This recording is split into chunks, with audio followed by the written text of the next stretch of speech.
Whew. South Africa have won the series against the world champions. Temba BAVUMA has scored 100. David Miller scoring his 20th half century. We seal the win, a 2-0 victory, both games in Bloem, different conditions. What a performance. My word, guys. I was on my last nerves. I really was. I know we're coming a little bit earlier to the show because I needed to come to you guys as soon as possible. This is obviously a call in show today. There's a lot to talk about. It's probably one of the best wins that I've ever seen in this format for South Africa. The pressure that they dealt with, the scrutiny everybody was getting before this game, including the captain, including the coaches. They they just ignored all of that and put on an incredible performance. But before I get started with this show, there's a couple of things that I would like you guys to do. If you're new to this channel, please subscribe. Click that notification bell for all future videos. Guys, this performance deserves that. At least a subscription. At least that from you guys today. And what it also needs is a subscription for Cricket Fanatics magazine monthly. Every issue is 100% free, straight to your inbox every month. The link is on the screen as well as in the description. Also become a patron today so that we can bring you more of this type of content, so that we can celebrate more wins. Link is on the screen as well as in the description. Give us a smash that like button, smash the crap out of that like button, please. Also go to cricketfanaticsmag.com for all regular updates. We have the report live on the site right now for you guys to read. Thank you to AV for putting that report in as quick as possible and doing it with complete quality. Well done to him and well done to the team for the coverage of today's match. Guys, I don't even know what to say right now. I'm ecstatic. So let's get straight into today's video.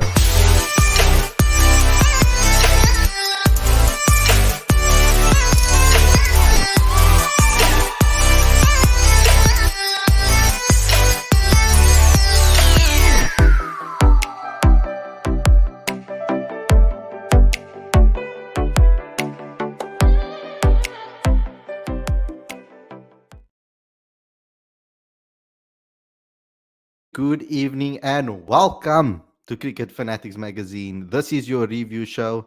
I'm your host Khalid, and this is the show where we talk about all the major talking points with regards to the second ODI between South Africa and the world champions. I have to say it again, England. Um, so, what happened in the match? Let me give you a quick review before I get into some of the live chat and before I bring on the panel, as well as we're going to have a call-in show today. The panel is going to be quite small, but I want to give a couple of rules about today's fan calling show. We're going to, because there are quite a few people that are going to be calling in today, I'm reckoning. I'm going to give you guys an opportunity to tell me how you're feeling about everything. It will probably be about between 2 minutes or so that you guys will have to actually sum up the match and give me your thoughts. I'm going to have a co-host on the show today as well. Kelly's going to join me as a co-host today on the show, and we're going to go through all of your comments, etc. And we're going to look at some of the comment sections, talk to you guys as callers and see what you guys have to say. I'm really excited about the show, guys, because I mean, this was an incredible victory. The main thing that you guys need to know is that there were a couple of things before this match that I want to talk about. So before the match started, we looked at the lineup and we looked at the balance of the team, etc. And a lot of us, including myself, the first time I actually saw the team sheet and I saw Magala was off it, the first thing I was like, what the hell is happening?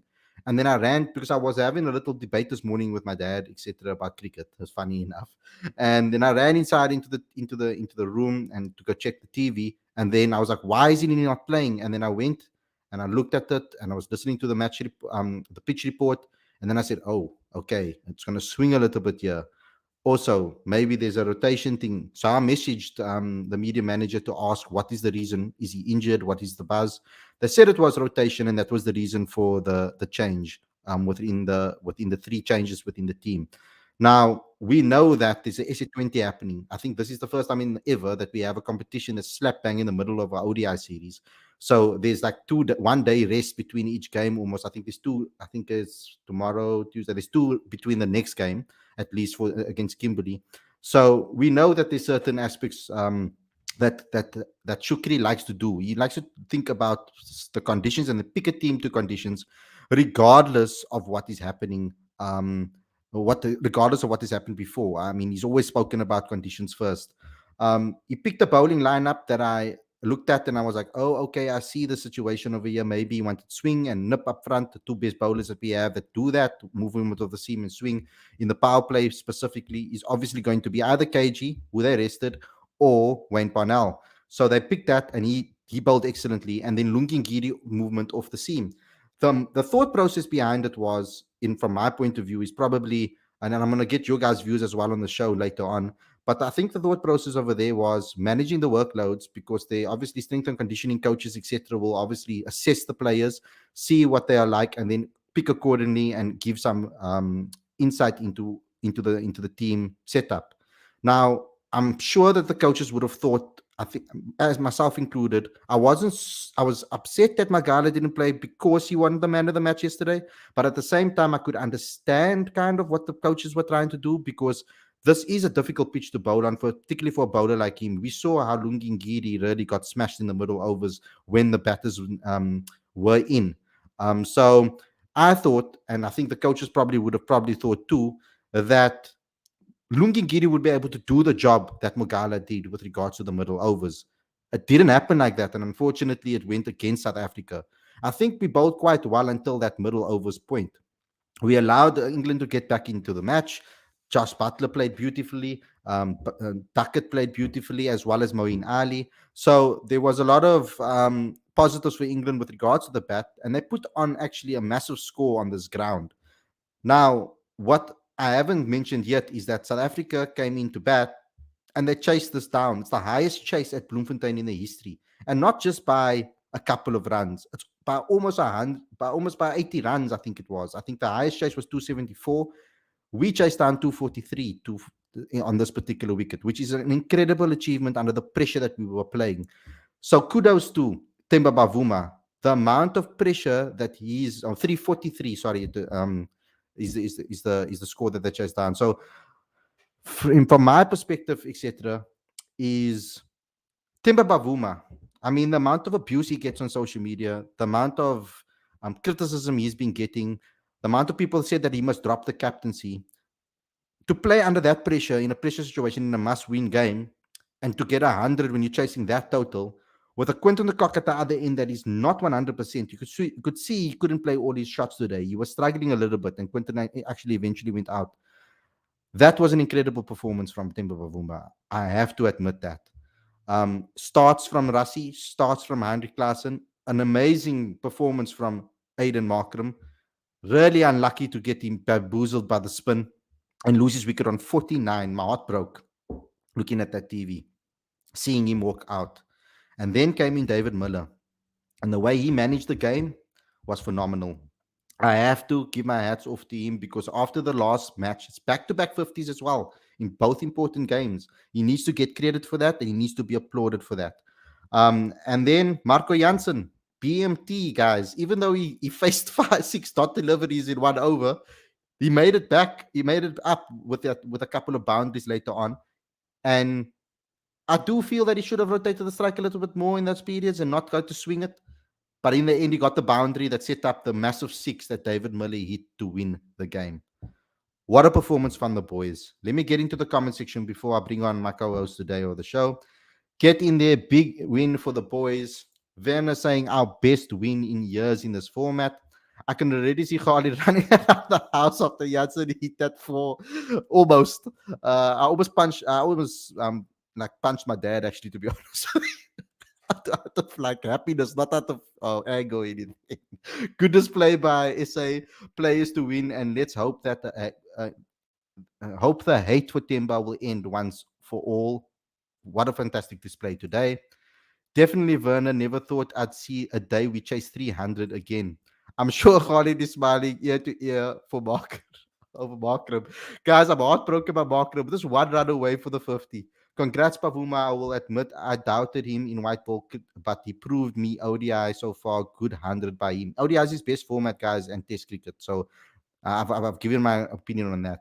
And a big well done to brother Temba. Good to see him play a knock. Khalid smiling over all the batters' performances today. Yes, definitely didn't start off well today with selection, but the way we went about our business, even after taking a peppering with the ball, was outstanding. Each and every batter contributed to win. A dominant performance by the bat, says Tabo. What a great team effort. Everyone pitched. Khalid, congratulations on the match. Proteas, congratulations on the match. I did say ODI cricket was the skipper's best format. Some people, devs, deleted some tweets out there regarding Timber. Not confusing formats was the best lesson for some of the fans here today. Awesome knock by Bavuma today. Give the man the credit where it's due. We did it, guys, says Wakas. Tsepo saying we did it, Wakas. I feel sorry for Yadabar, average 47, and now I have to bench until Bavuma or the cock retire. Okay, guys, no negativity today, please. Josh Butler can also take that. I know I support the Paul Royals and the players for us, but he can do one. I have to admit something.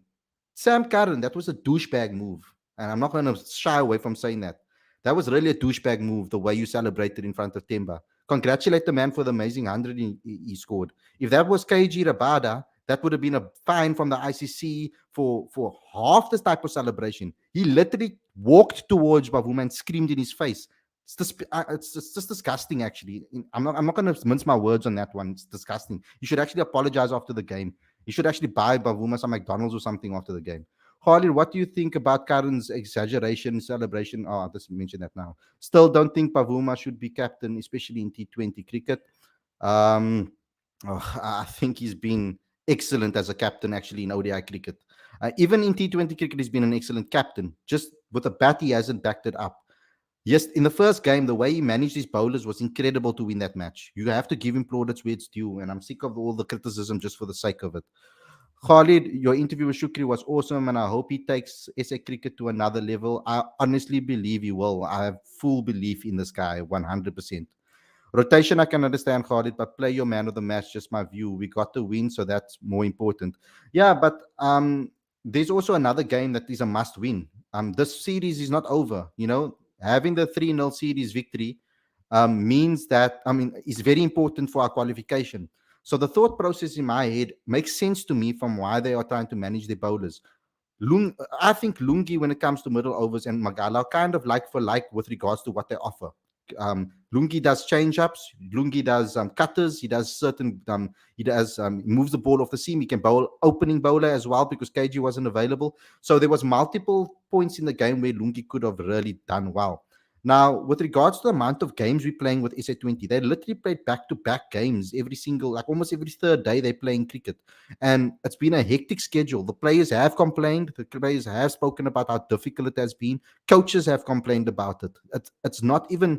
They're barely coping with regards to the schedules in the SA20 alone. Now throw ODIs in between that I have a one-match rest period in between. Magala has always struggled with regards to getting himself fit, not by injury wise. He's not someone that always gets injured, etc. He has had a couple of big injuries in his career, but it hasn't really necessarily been massive ones. But at least understand that someone like, for example, Anrik Nokia that you could have possibly dropped, or Wayne Parnell that you could have possibly dropped, are much fitter players than Sasanda Magala. So the workloads that you have that they can handle is a lot more different and a lot more harsh and intense than that of Sisanda Magala. I mean, that is just the reality of life. So I think that's what went into their mind process. And they thought that Lungi would be able to do the job that Susanda would do, give Sisanda proper rest. And then that final match, Susanda will be 100% ready for Kimberley on a wicket that he can exploit. I don't think today's wicket, bowling in the morning, the fact that we bowled at 10 a.m., it's a whole, what's it, 11, 12, 1, 2, it's 3 hours difference from the previous game. So the pitch deteriorates tremendously in the afternoon, and in the morning it was swinging. So they picked their bowlers according to that.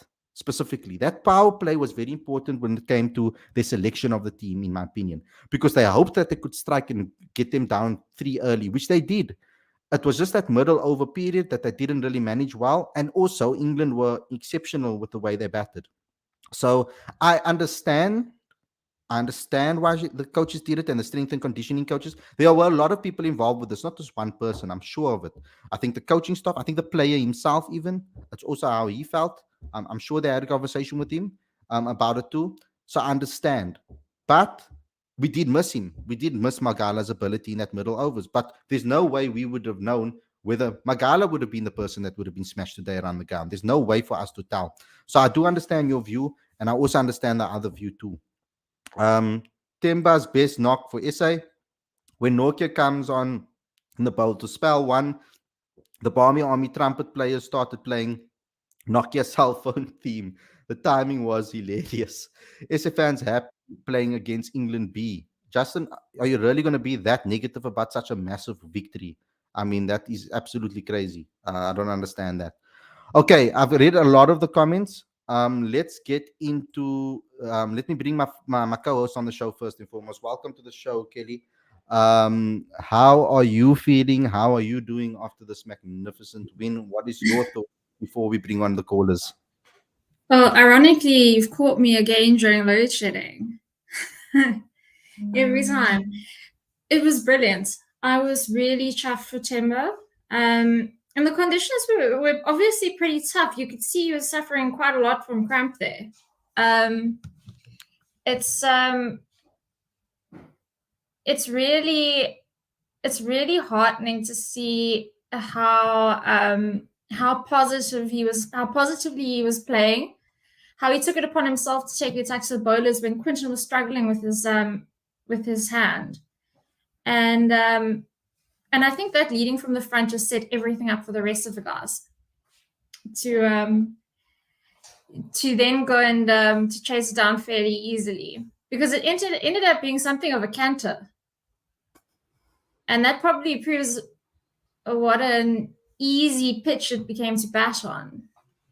I don't think that the commentators were entirely accurate in their prediction that it would be a little slow or difficult. I actually think that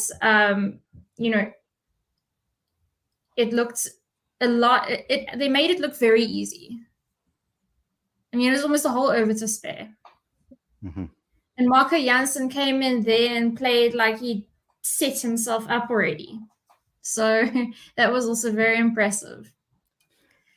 And then on the rotation thing, I've been pleading for a rotation policy for the bowlers for ages. And usually when predicting, and I'm used to it not being employed. So I thought CC would play. Yeah, me too. But the more I thought about it, the more sense it made, because they did actually select quite a big squad for a 3-game series with the 2 extra bowlers. And there is a 16-man squad for a 3-match series is quite big. Mm-hmm. So clearly, I think that they were anticipating rotating at least the 2 bowlers from the beginning. Yeah. And you can't. It's not realistic to say that you should go rest somebody else instead, because it's not about the person being ready. You can't sort of load up your rest days for like use later. You need to rest the player who needs it now.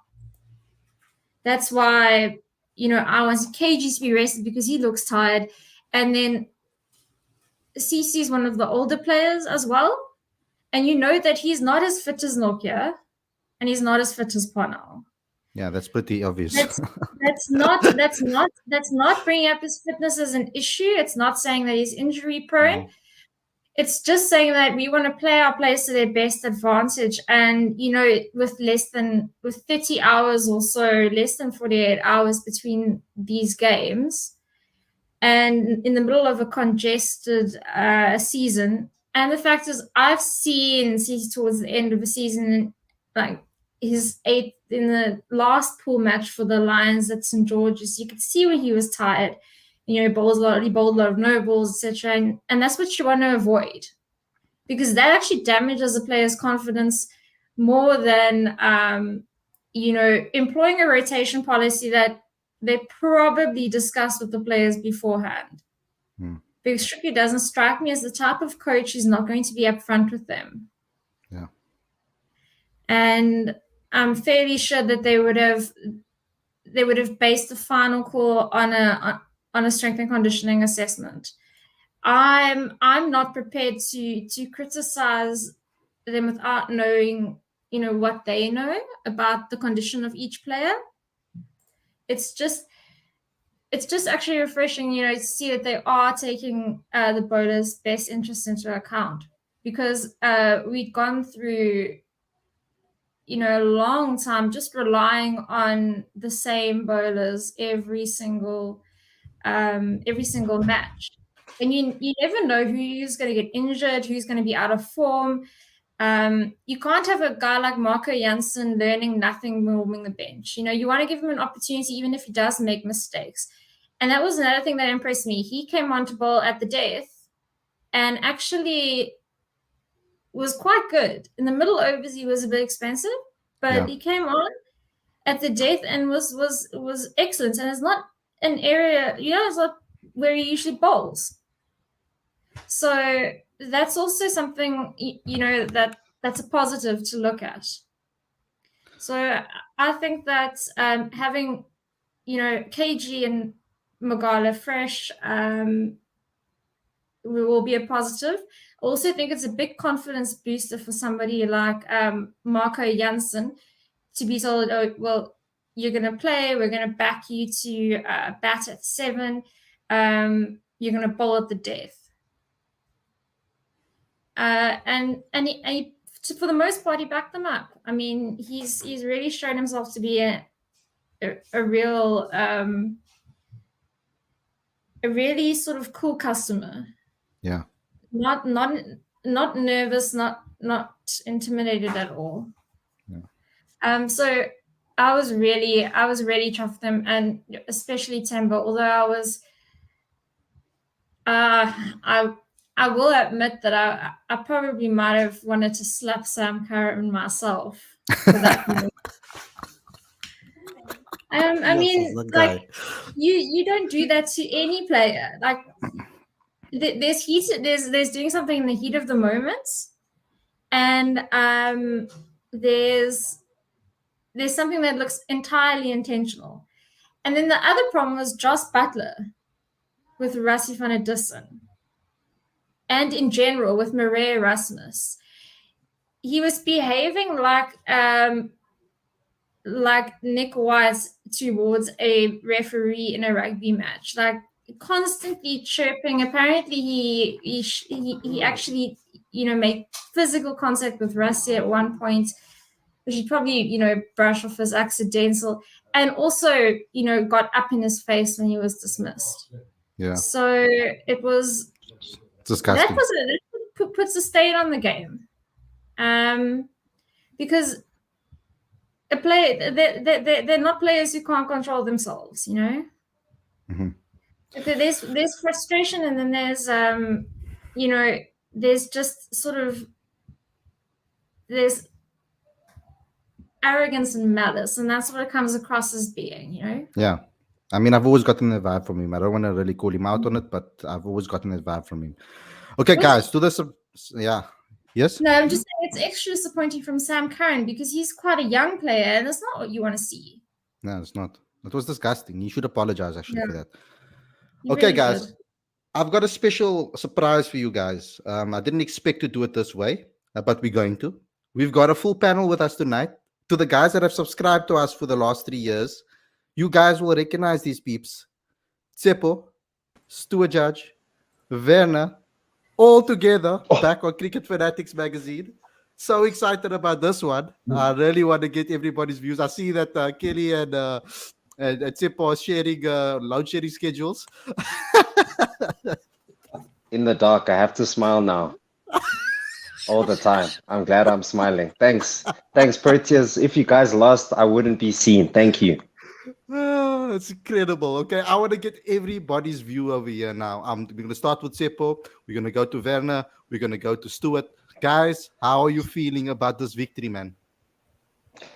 Look, I don't need to say it. Timba Bavuma, he showed his class today. Quality speaks for itself. Fantastic captain, fantastic 100. I'm really happy for the guy. I'm really happy for the team as well. It's just I'm just happy. I mean, the crowd is happy. Everyone is happy. The atmosphere has been impeccable. I mean, just this whole SA20, the one-day internationals in Bloemfontein. I love how the games are spread out. I love how players are being rotated. I know some people aren't a fan of that, but I enjoy it because, hey, did we not watch KG Rabada getting thumped in the T20 World Cup? Hey, because people just kept expecting him to play. So maybe we need to be a bit smart about how we use our players, and it's starting to look likely. What's also exciting, what I'm really enjoying is the top order really starting to strike and come together quite nicely, you know. When Temba Bavuma got his century there at the top of the order, it just made it so much easier for everybody else to sort of slot in. The likes of Aiden Markham also did well for his 49. Rusty van der Dussen did well. Everybody chipped in and everybody contributed. And even the crowd, guys, I cannot overstate how great it is to have the crowds back in the stadium while you're watching the cricket. You know, you're checking the scoreboard, and then all of a sudden, you just see some kiddos having fun, doing a dance. You see people being clowns in front of the camera. You see some guy catching a one-handed catch, and you just see him just turn to his wife, bro. He's like, "Oh my gosh, how did we get it?" And he's not winning any money, but he's just so stoked. He's so stoked. Yes, guys, the atmosphere, like this feeling that we're feeling now, guys. Take it in. This is why we're all here. This is why we love cricket. This is it. Like the pandemic took it away from us. It felt like so much work to be a cricket fan. But now it feels good, man. It feels good. You know, new coach, a great way to start the year leading up to World Cup. So I'm just here to say I'm not going to be here for long, guys. Hey, my life is hectic at the moment. So I just want to say, guys, it's good to be here. Temba, I'm proud of you, man. Like, so much hate you receive, and you're out there. You're proving yourself, man. You're showing that you can actually do it. You can score big centuries. Someone was speaking about his conversion rate. It's like we forgot about that. Like, and I want everyone to just feel this moment. Look at a South African team doing well, and be like, guys, we might not have the glory days, but maybe these are just as good as the glory days. Let's enjoy the cricket that we're watching. I'm enjoying it. I'm enjoying the vibes. Hey, SA20 is also, I'm so stoked for that. Hey, I'm enjoying cricket. That's all I wanted to say, guys. Great being here, man. Yo, I'm so happy. So happy. Thank you, Tsepo, man. We missed you a and lot. that is away, bro. Much love. Yeah, I know. Much love. That is. We'll see you soon, bro. Oh, yes. Oops. God brings the energy, hey, Werner. Okay, Werner. He always does. I've seen you too, bro. How are you doing? And I mean, this victory, you must be over the moon. Yeah, no, I'm well, thanks. Also very busy. That's why you won't see me a lot. But yeah, great victory. It was awesome to watch. It's been a while since we've chased a high score like this, and great to see contributions all throughout the order. I think that was probably the most satisfying, together with Temba's century, of course. I think that was a brilliant century. Definitely one of the best I've ever seen from him. One of the best innings. I enjoyed it in the post-match conference. Him saying, "It's a good that I reminded myself how to count to 100." Yeah, that was. I laughed quite a bit at that. It was great to see. It's just good to see, as Chippo said, the crowds back in. I think part of the SA20 did contribute to that in a way. I think the Bloemfontein guys, they've been missing out on no games over there, and they were just chomping at the bit to get to a game, even though the tickets are probably still way too expensive. But it's good to see them coming out there, everybody enjoying themselves, and obviously it helps if the team is playing well. So it makes it a lot easier for the crowd and sort of drown out the Barmy army. Otherwise, you only hear them. So no, it's been enjoyable. Stuart, you were constantly not tweeting, but messaging in the groups, etc. At every single ball, every single thing that was happening. What's your feelings, brother? Yo, I don't know about you guys, but I've got the song "I'm Walking on Sunshine" stuck in my head on repeat. But yeah, I'm very, very happy for Temba. I think if anyone deserves to get a big score, well, everyone does, but I feel like out of the abuse that he constantly gets on social media and all of that, I think we've got to take our hats off and say, well done. I mean, some of those pull shots that he played and, the way he played Adol Rashid today, I was very, very impressed. I was also very impressed with Markram and Miller, and also thought Marco Janssen really did step up as well. With the bowling, I was very happy at the start. I think we did concede, if I'm being a bit picky, we did concede a little bit too many runs in the last, I'd say 5 or 6 overs that I would have liked. But all in all, it's a really positive performance. And yeah, I honestly didn't see this coming, if I'm honest with you. And so when I saw that comment about a B team, I'm like, are you sure?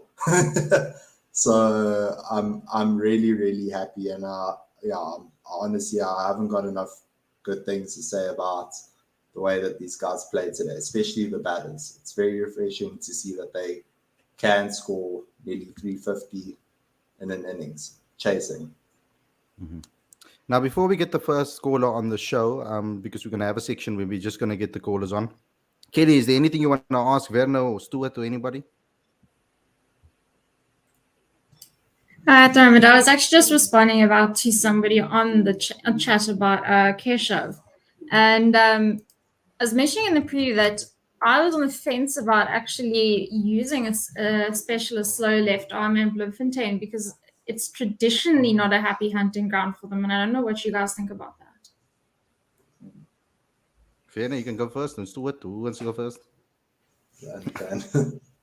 Yeah, it's it's a tricky one, especially England. They do play spin well, especially they love to attack the left arm spinners. So it's a tricky one.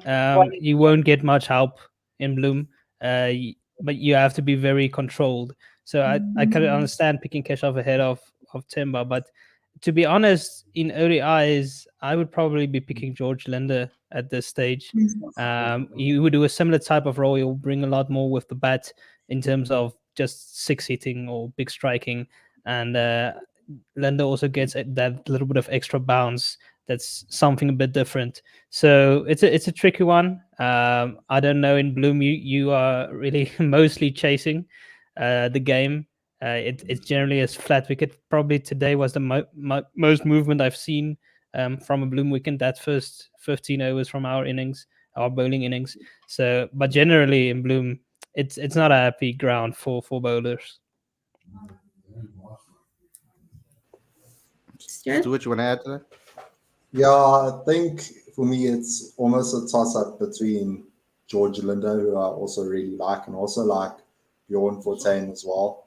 I'd like to see them maybe get a run. I'd actually like to see against the Netherlands, we try something a little bit different, regardless of the results of the third ODI. But I think, Vanna, you said a few of the guys might be going to the IPL around that time anyway. So hopefully it will be a good chance for the guys who try a few different things. And yeah.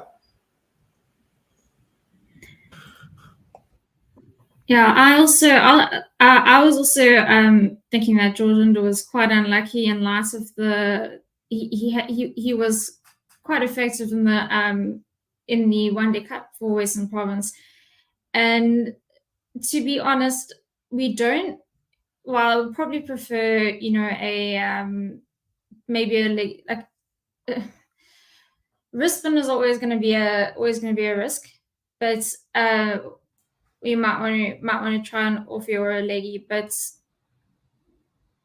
Kesh is pretty low on confidence at the moment, and is definitely not in his best form. and he's been playing a hell of a lot of cricket when he usually doesn't feature in all formats as often as he is featuring now. So I think that, you know, they shouldn't be too afraid to experiment with other spinners, such as like Mutasamy as well, also had an excellent one-day cup with bat and ball.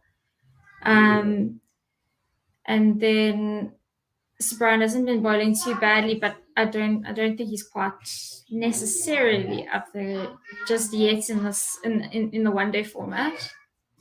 But and then Bloemfontein, but I think Bloemfontein is attacking spinner, and I think he'd be a bit wasted in Bloem. I don't know what you guys think about that. So the whole aspect of like I don't know if you use the attacking spinner in Bloem. So yeah, I would have gone with Linda. Cool. Okay, guys, I'm going to get the first caller on and get the discussion. I mean, I've spoken about this before. For me, it's dependable on obviously the conditions, and it's also dependable on who else you're picking. So, for example, if Marco Jansen's batting at 7 and you're going to use a spinner that's purely bowling only and not about the bat, because when I pick my bowlers, I think about bowling first, and then I think about, the fact that they can bat is a bonus for me. So if I was only having bowlers, then, for example, Kesh will play. But if you have a situation where you're going to play 2 spinners and you have the option of George Linde in your squad, that's why I think he should be a part of the squad at least. That is a big oversight from Cricket South Africa that is not in the squads at all. I think that needs to happen. But when you work out that 15, it's very hard to fit players in and drop players when you start looking at everybody in that 15. And it's going to be Magala or Wayne Parnell possibly who's going to be the fall guy to bring them in. Or you can drop Keshav out of the squad if you feel that that's the right decision, dependable on where you're playing, etc. Because I know it's the different format, but when you compare the T20s, when you look at the T20 stats in Asia and Bloemfontein's record, it's incredible. He's in Asia, Pakistan, Sri Lanka, everywhere that he's bowled in Asia, he's really done well. And thinking about India being where we're going to play our World Cup, I know it's a different format. We're going to have to also look at those facts, because with ODIs, I mean, George and Bjorn have basically played the same amount of games. So to compare them on an international stage, it's difficult. And because George is a batter, for me, he's always been a batter that can bowl well as well. First foremost, a batter, in my opinion. I think the fact that his spinning has taken off is similarly to like Vian Mulder. Vian Mulder was picked as a bowler, even though he was a batter first. And some fans maybe got the opinion that maybe Vian Mulder is a bowler first. Ultimately, he's a batter first. He bats high up for the Lions. George Linde bats higher up for the line. So we have to consider his batting. And when you look at his batting internationally, he's not really averaging that much when it comes to that in the opportunities that he's been given. But that's a bit harsh. It's not a lot of games. He's gone at domestic level. I love both of them. If I had a choice, I would pick both of them, and both of them in a squad going to India, and a wrist spinner, in my opinion, to have that extra flexibility. Okay, our call is gone. So that's okay. Guys, it's time for you guys. If you want to call in on the show and have your say, you can do so right now. Werner, I'm going to go around the panel and then ask you guys to answer some of the questions in the live chat, if that's okay. Werner, I'm going to start with you. Let's talk about Bloemfontein maybe as a spinner. Yeah, someone's asking about bringing in Bloemfontein as a spinner. What's your thoughts on Bjorn and his improvement with regards to the white ball game? I mean, all formats as well, but particularly in ODI cricket, because I think we maybe also, when we talk about him, maybe mixing up the formats. What's your thoughts about Bjorn?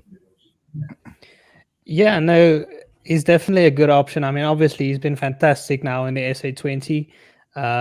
Great option with the ball in the power play in particular. Always accurate. Does like to dart them in. Might not work on every surface all the time. But he's a steady bowler. Always performs for the Lions. I think he's only played the 3 ODIs for the Proteas so far. Picked up 2 wickets.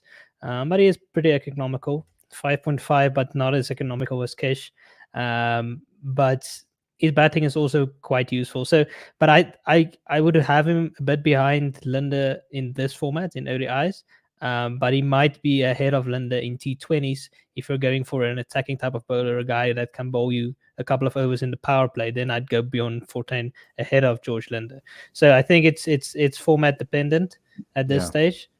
ODIs, I would side with George Linde ahead of him, Mhm. but T20s, I'd side on the side of Bjorn Fontaine if you're looking for that specific guy that can maybe pick you up a wicket in the power play, be tight, and then if necessary you can bat at 8 or 9 and chip in. And I agree with you. I mean, I'm a big fan of George Lind as well. But I do feel that his batting is a very important factor when you're going to pick him. Because if you look at George and Bjorn's bowling, I mean, I feel that with regards to spin bowling, Bjorn edges him. You look at the economy rates, you look at the strike rates, you look at all of those type of things. With regards to spin bowling, etc., and attacking as an attacking spinner, but Bjorn can also hold up an end as well if he needs to. So when regards, if you took in a bowling alone, then Bjorn. But if you taking it as an all rounder, George, obviously any day of the week. But George does have to improve his batting. I feel to be a little bit more consistent. But then again, he's batting in a position where you don't really necessarily have to be consistent. You need to just come out and have a winning score now and again. And I want to see that from him in a Protea shirt. Okay, so we do have a caller online. We've got Ashwani that's going to come join the show as a caller. Welcome to the show, buddy. Good to see you again. You missed the last show. Your thoughts on this victory, bro? Yeah, I think it's a fantastic victory by South Africa. I think it's a great day for cricket today. I think first of all, Indian women under 19 team won the first inaugural under 19 World Cup, and then South Africa wins with the classic by Temba Bavuma. I think it's a great day for cricket today. Yeah. Wait, that one. Is that all you're gonna say, Ashwani? You got the floor. You No, got no, two I minutes want. to. You got Okay, 2 minutes okay. to have a go, bro. Who was your favorite players of the match? Where were the Yeah. key moments that South Africa won the match? Go ahead, bro. Give us your review of this game. I think first of all, what I want to say, I think I want to talk a little bit about English team. I think from that World Cup after winning that 2019 World Cup, I think England's form in ODI cricket is little bit down, especially in white ball cricket. Though they won 2019 World Cup and 22 T20 World Cup, but in between that series, I don't know they are not playing to their potential, or I think due to the that busy scheduling of T20 leagues, they don't play their best players. Obviously, it's look like a excuse, but I think they don't play their best players. If you look at England's bowling today, I think they're clearly missing that X factor type of bowler, which is called Mark Wood. I think they're clearly missing that type of bowler in their bowling attack. Only one wicket taking option, which look like take the wicket today, and that is Adil Rashid. No one in their bowling like lineup look like they will take the wicket today. So I think England's bowling is little bit, I think, in sorry state today. In batting, obviously, if you look at English batting lineup, they have one of the best. You can say that young batting lineup in the world, and in their English line setup, you see the likes of Will Smith, Will Jacks, obviously who he's playing Test cricket for England, and the Tom Collar Cadmore. There are other players who are coming up in their ranks, so their batting is very very, you can say that, in rich vein of form, and they have rich a lot of talent in their batting, which we saw today as well. But in bowling department, I think they are missed the trick today. They need, I think, the guys like Mark Wood in their team, or I think Jofra Archer is not fully fit today. Uh, I think he needs time to regain his fitness or his lethalness, which we know about Jofra Archer. And coming to, I think South Africa need to be cautious, though they played really well in the two ODI series. But one thing which I want to talk about, that is workload management. I think workload management is, you can say that South Africa need to be look out that, because the guys like Kagiso Rabada, Henrik Nokia, Marco Jensen, these guys has to play in the IPL. So I think in IPL, I think it's around 74 to 80 games. So in that department, South Africa has to look out these guys. They need to contact it to the BC side, because these players are, you can say that, very valuable asset for the upcoming World Cup. So in that department, South Africa has to look out that, you can say that, workload management of these guys, because obviously this series is between, you can say that, ongoing SA T20 league. But I think uh, it's in the, you can say that, for the sake of South Africa's qualification for the World Cup. But I think this is not the right way to indulge series in between the T20 leagues, because I think it's give a great stress to the player's physique, or his mental, or his physical fitness. So I think in that department, management had to look out that, because they want best out of their main players. So I want South African team look out their workload management. And another cautious factor, which I think nobody thinking about in this panel, that is that upcoming Netherlands series. Mm. It's not about the South Africa's match against Netherlands. You have to be cautious about Netherlands management, because they are scouting at South Africa's young talent, so they can play it for their Netherlands teams. Because if you look at the past, Tristan Stubbs, they approaching Tristan Stubbs because he has Dutch passport. They want them to play for Netherlands. So South African management has to be very cautious there, because Netherlands team, obviously they will come here to the South African shores to play for South African team, but their other you can say that, other you can say target will be to approach South African players who looks good to them, so that they can approach to their sides. You have the examples of Curtis Camper, who is playing for Ireland. So South Africa has to look at this important point for their management, or for their talent. Ashwani, brilliant points that you made today on the show. Thanks a lot for coming on. We will chat to you again very soon. I know you're like a regular caller. We'll bring you on a panel show as well in the future. Have a Thank great day, bro. Okay, let's go around the room and get your final thoughts, everybody. I think we've gotten quite a good overview. I mean, this is an excellent comment by Lawrence as well. David Miller does need a shout out. He needs an honorable mention. Since 2019, he's been the best ODI batter during the last 10 overs in the world. So, I mean, I've spoken about him at the top of the show. He batted beautifully today. I had criticism about his batting in the first game. But in this game, I have nothing really bad to say. I just think he should have maybe clapped Marco Jansen over the head a couple of times to tell him to take that strike. But other than that, I'm okay. We got over the line, and I don't want to be too harsh. Okay, let's do this. Stuart, final thoughts, Werner, and then me and Kelly will close off. Yeah, so I just want to kind of touch on what Ashwani was saying a little bit with the rotating of the squad. Kelly and I were chatting about it today, and aside from trying to keep guys fit and like give them breaks or whatever, like rotating the squad also helps to build squad depth and like build towards the future.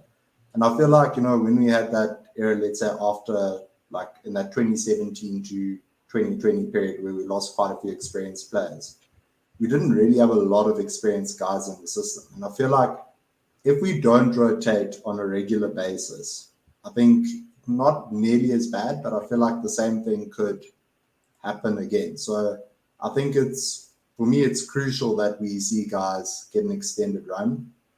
I'd like to see, like Bartman and then come into the team if they fit. But yeah, all in all, I was very happy today. And yeah, I completely agree with what Lawrence was saying about Miller. I thought he rotated the strike quite nicely today. Yeah, and I also thought, I know we're talking about South African cricket, but I thought Ollie Stone actually bowled quite well today as well for England. So it wasn't as if it was just one bowler. I thought it was very, very good the way that we navigated it.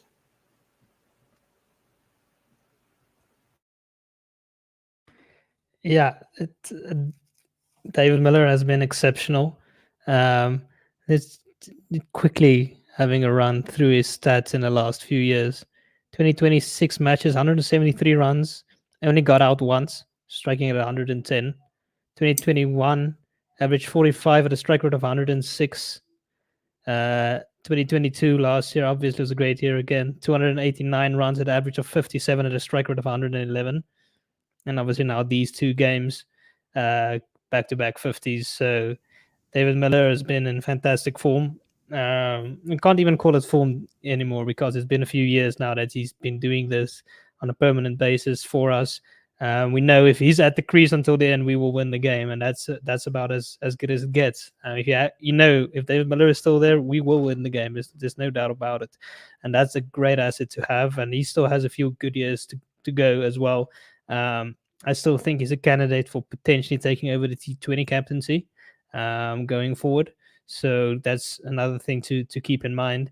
But yeah, just a great day all in all. Important that we go and try and win the 3rd match as well to secure those points, make sure we get ourselves above West Indies to lighten our load a bit ahead of the Netherlands series, make sure that we get that done as well. But great series win.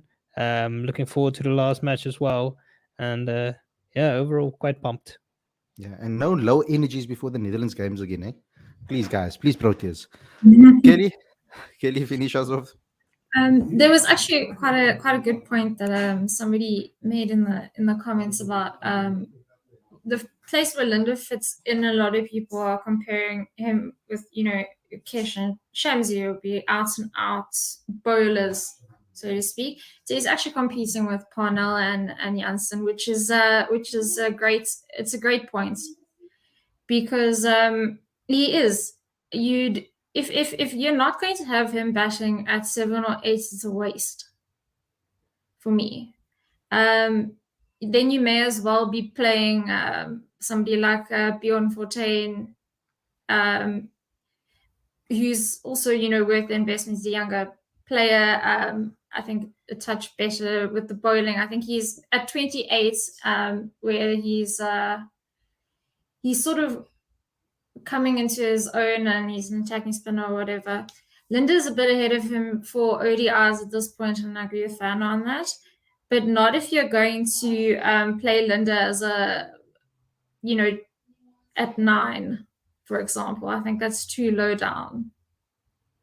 And I think that's you can't have Janssen, Parnell, and Linda in the same team. I don't think it would really make much sense. It feels imbalanced.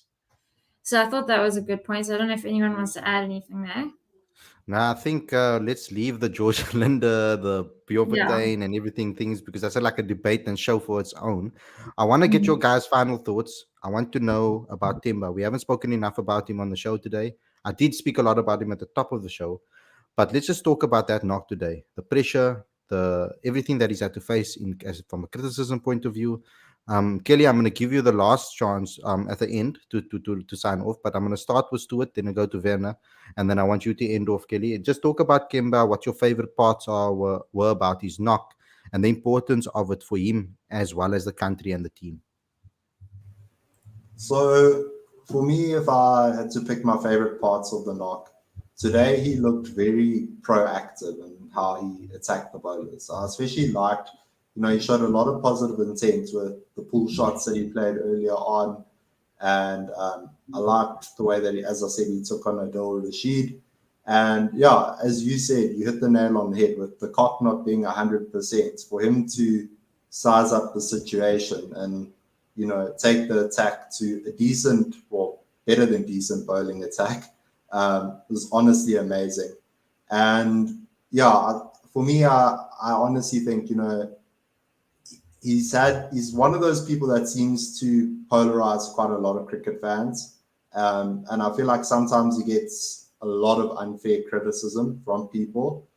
And I'm just really happy for him because today he's proved, like, as a player, the quality and value that he adds. Do you know what I mean? Like, technically, I thought you can see that he's done a lot of work since I got back from Australia. I mean, you can see he's got a different stance now, and it seems to be working in his favor. So I'm really, really happy for him.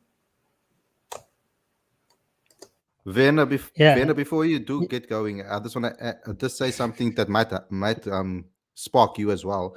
I asked around on who was Timba working with, and the answer I got was Justin Salmons. So I don't know what you think of that. Yeah, I think it's a different thing for a batting coach of a whole batting unit, and you need to divide your attention and giving all your attention to one guy because that guy is not playing any matches at the moment. 'Cause obviously, everybody's busy with the SA20, and if you only focus on that one guy, you have this personal one-on-one session for a few days. I think it makes a big difference. But you could see from the moment the series started, the first match, he came in with a lot more positive intent. He's looked to take the attack to the bowlers. He's looked great when he hasn't been too loose. It's just good shots, really. Moving around in the crease a bit, manipulating the field, hitting the gaps hard and running hard, and it's just looked great. I've enjoyed it. I love to see the passion when he got that 100. You could see how much it meant to him. Just the way he celebrated, jumping up, pointing to his back, his name, just thumping his chest. You could see how much it meant to him, and I kind of understand it. He's been through a lot. It was a horrible T20 World Cup, and then it wasn't a great Australia series, though he did decently. Then they come back, and then everybody is a part of the SA20, and he's not. He's left out. He's looking from the outside in, and then we all come into this series, and he's the only one coming in from the outside. And then to step up like he has in this series, leading from the front, and helping the team win both games. When this ODI side has been struggling, I think it has been immense, and he deserves so much credit for it. Okay, Kelly, take us home. Still, Richard. Okay, well, hopefully going forward, well, we're obviously going to have to make changes for the Netherlands game, for the Netherlands series. And but for the third game, look, I'm unsure I want to interrupt the batting lineup too much. Some of the guys might need some recovery time. I know Tim was struggling a bit with cramp. De Kock might not be fit, or it's not a fracture, but because I mean the SA20 restarts immediately after the game, you might see Rizo Yaneman come in. And, but we will, Kelly, we will speak about this on the next show. I wanted your comments on Timba first. Oh, Timba, sorry. But sorry, I was moving, so I didn't even hear it. No, I'm really pleased for Timba. If it was Justin Salmons working with him, I would actually ask where has he been, what has he been doing for the last 3 years? Because I mean, he could have done this before, especially when he was a consultant, because the consultant is meant to be for the the one-on-one sessions.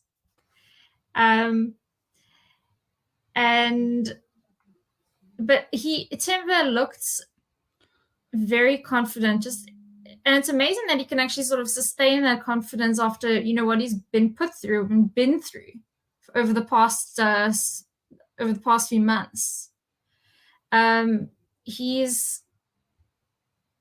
His mentality, well, his body language in the field, his captaincy has been very good.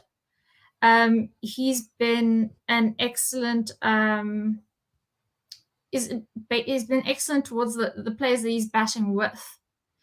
Quinton de Kock especially,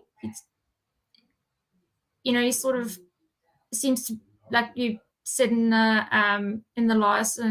the preview, I believe, or the review of the last game, he does bring out the best in Quinton de Kock. And I think that a lot of his doubts have been silenced. I know there are still some people who come on there and think, I must move, away from Timber because he's 31 or 32. But are you saying that we must then move away from like David Miller, who's about the same age? Which is it's pretty ridiculous. He still has a role to play for South African cricket. So I think I hope the negativity towards him will die down. And while people do confuse formats, there's been also a lot of personal abuse, which I've really not enjoyed. And I actually had a rather big rant about it before, after his press conference. and people wishing he would fail before the first game even. And he's played a massive role in with his captaincy and his batting and actually winning this series. And regardless of what you think of the English squad, you can only beat who's put in front of you. I didn't hear the cock say he's full of drugs. No, I wouldn't be surprised. Painkillers for his numb. I did hear that when Temba was getting treatment for his cramp, Joss Butler was complaining that he was taking too long, and Maria Rasmus asked him if they had a dinner date planned or something along those lines. The step Mark was actually very loud today. Yeah, Like, pretty so loud. like, Yeah. for people to overhear these things, also turned up a bit, like very, very sensitive. I don't know, but I couldn't be happier for Temba. I think it takes a tremendous amount of strength and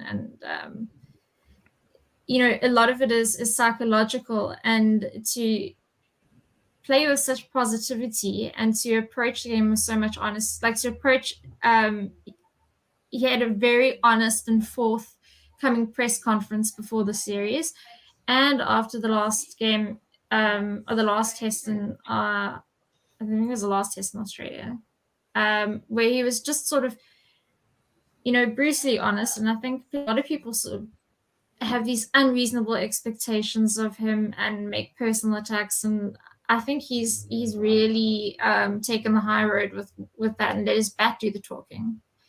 And it's very clear that the team is obviously buying into that and respects him as a leader, especially with, I think it was Rassie's reaction to his century, which is pleasing.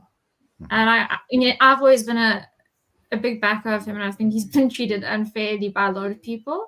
I may not be a T20 player. You know what? He alone is not responsible for the situation that he's put into, but he's sort of not let it get the better of him, which I think is a credit to his his attitude towards South African cricket. So that obviously also means a lot to him to keep on contributing. Okay, guys. So I'm going to sign off. First and foremost, congratulations to the coach. I mean, excellent to come into this environment when the team culture is shot, where you have a very important series to win. You're not even the one-day coach or the white ball coach. You're the test coach. You've been asked to be interim before your tenure actually starts, because it's supposed to start on the 1st of Feb. And you help galvanize this team and get them motivated and ready for ODIs of utmost importance, and you win 2-0. You don't wait to win a series, but also you need to win every single game. So understand why the 2-0 was important. And then lastly, I want to say, guys, to echo Kelly's words over there, is criticize, do not dehumanize. I've said it many times on this particular channel. That is a motto I live by. This channel lives by. And if I see that in the live chat, for example, I block you. I don't mess around on this channel when it comes to racism and when it comes to dehumanization of people on the show, or dehumanization of people that are in the live chat, or dehumanization of players. So please just always respect. I didn't see anything in today's show. I'm just saying for future reference. So thank you, everybody, for being really great on today's show in the live chat. Thank you for all the people that called in on the show. Thanks a lot to the panel as well. To all of you guys that are new to this channel and you don't know and you haven't been here before and that button is red, it shouldn't be. Please click that subscribe button. Click that notification bell for all future videos. Please download the latest issue of Cricket Fanatics magazine monthly as well. Every issue is 100% free, straight to your inbox every single month. The link is on the screen as well as in the description. We are working on the Women's World Cup edition as we speak, and we'll bring it out to you in early Feb. Then also become a patron if you want to help us grow and promote South African cricket, and you can also help us grow as a company too. So please become a patron today. Link is on the screen as well as in the description. Please smash the like button, comment and share, and go to cricketfanaticsmag.com for all your regular updates. Kelly, Stuart, Werner, thanks a lot for coming on the show. To all the people that watched the show today, thanks a lot for calling in. Thanks a lot for coming out in the live chat and supporting us. Thank you very much and enjoy the rest of your evening and get a great start to your week. We'll see you again tomorrow with another preview show.